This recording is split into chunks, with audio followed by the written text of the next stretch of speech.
Anda kembali menyaksikan Apa Kabar Indonesia Malam. Kita lanjutkan diskusi kita. Saya mau ke Prof. Makarim. Prof. Makarim, kalau kita menakar-nakar mengenai suara dan juga kekuatan Indonesia di PBB, ini sebetulnya seperti apa kekuatannya, Prof. Makarim? Kita kalau melihat ya bahwa Indonesia dikenal sebagai negara selatan yang mencoba memobilisasi kekuatan-kekuatan selatan dalam rangka mendorong kemerdekaan negara-negara terjajah dahulu. Ya, kita ingat bagaimana Konferensi Asia Afrika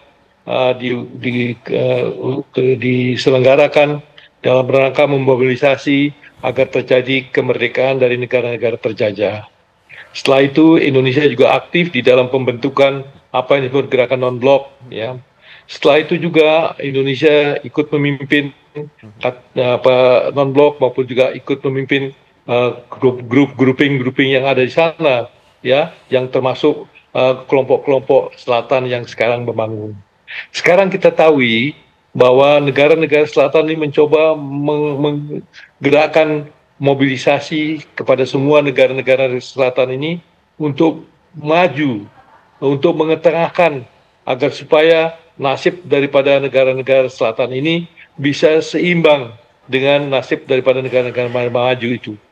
Oleh karena ini, maka perlu adanya dorongan-dorongan yang bisa menggerakkan apa yang disebut Global South atau kerjasama selatan itu untuk menjadi pendorong bagi kesejahteraan dan keseimbangan dunia ini.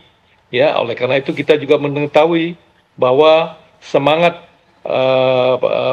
Konferensi Bandung dahulu perlu juga ditimba kembali agar bisa menjadi pendorong kerjasama selatan-selatan yang ada.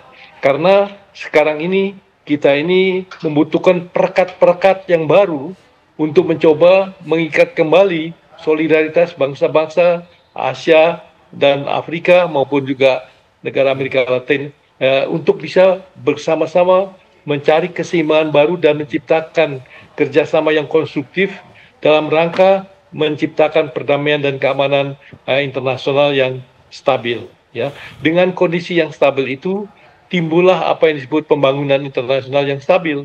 Karena tidak mungkin terjadi pembangunan internasional kalau keadaan keamanan itu tidak stabil. Oleh karena itu, sekarang Indonesia harus bisa mengetengahkan apa yang disebut program apa yang dikenal sebagai Asta Cipta Pak Prabowo itu agar supaya masyarakat internasional lebih menyadari bahwa memang Indonesia adalah Indonesia dengan bendera merah putih, bendera yang diketahui sejak tahun 45. Tetapi semangat untuk membangun negaranya dan semangat untuk membangun dunia yang baru itu sekarang mulai mengental, ya. Oleh karena itu pada saatnya juga kita mengetengahkan gagasan-gagasan baru dalam rangka untuk mendorong bagaimana agar supaya apa yang disebut ketidakstabilan yang sekarang terjadi itu bisa terus berlangsung. Oke, saya mau ke Bang Mardhani. Bang Mardhani, kita ingin posisi Indonesia semakin kuat begitu, apalagi dengan kehadiran secara langsung Presiden Prabowo Subianto. Apa yang bisa dilakukan untuk memperkuat posisi Indonesia dalam percaturan politik global khususnya di kawasan Asia? Dua aja. Yang pertama nih, karena ini momen penting, Pak Prabowo harus betul-betul menginspirasi dan betul-betul mengagumkan pidatonya. Dan saya yakin itu bisa. Di bulan Mei kemarin kita tuh jadi tuan rumah parlemen OKI, Organisasi Konferensi Islam Sedunia. 54 negara plus 10 observer, pidato Pak Prabowo 45 menit tapi itu luar biasa. Karena saya panitia, habis itu lebih kurang 13 negara minta naskah pidatonya. Tapi yang kedua, bukan cuma bicara. Tadi Prof katakan aksi. Di Juni kemarin, Arab Saudi sama Perancis mengusulkan high level meeting bahas Palestina. Kita bisa terus mengusulkan, bukan cuma di PBB, tapi di South to South, di OKI, di banyak fora, sehingga akhirnya semua sepakat.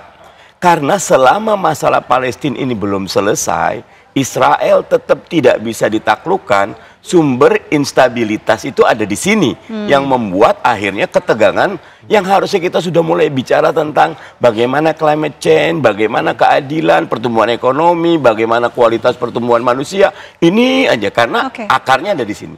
Dua ini kalau bisa diungkapkan saat pidato two thumbs up. Bagaimana dengan Pak Reza? Ini bagi Pak Prabowo ini tantangan intelektual tersendiri nih. Pidato ini akan menjadi memori dunia untuk tahun-tahun ke depan. Dan juga pidato ini membawa roh dari Indonesia, didukung oleh konstitusi Indonesia, untuk suatu dunia yang lebih adil, dan sekaligus menjawab tema kan, 80 tahun perdamaian, pembangunan, dan HAM. Ini tidak mudah, dan saya sangat berharap pidato ini nanti dibuat sesuai dengan ritme. Karena dalam yang berbicara ini adalah orang yang mengerti dan terlibat di situ. Tentunya pidato beliau itu harus membawa semangat Indonesia sendiri, ASEAN, OKI, GNB, Selatan-Selatan, dan terutama sekali masyarakat dunia yang sekarang sedang sedih.